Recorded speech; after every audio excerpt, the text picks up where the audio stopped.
يلا بسم الله. حسبي حسبي، بتحط الفراخ ايه؟ على ايه؟ ما تخافش ما تخافش، ده غدا النهارده. تعالى اقول لك انا عملته ازاي. اما نشوف. هنسلق الفراخ عادي مع البهارات الصحيحه ونحط لها ملح وفلفل. اول بقى ما الفراخ تتسلق هنطلعها من الشوربه ونجيب حله تانية عشان نعمل فيها شويه رز ابيض كده بالسمنه طبعا.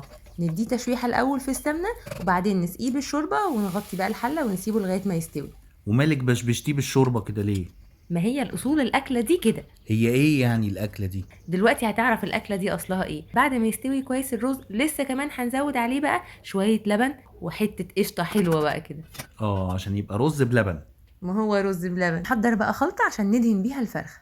عباره عن دبس الرمان وشطه وبابريكا وبودره بصل وجنزبيل وشويه زيت وكبشه صغيره كده من الشوربه بتاعت الفرخه.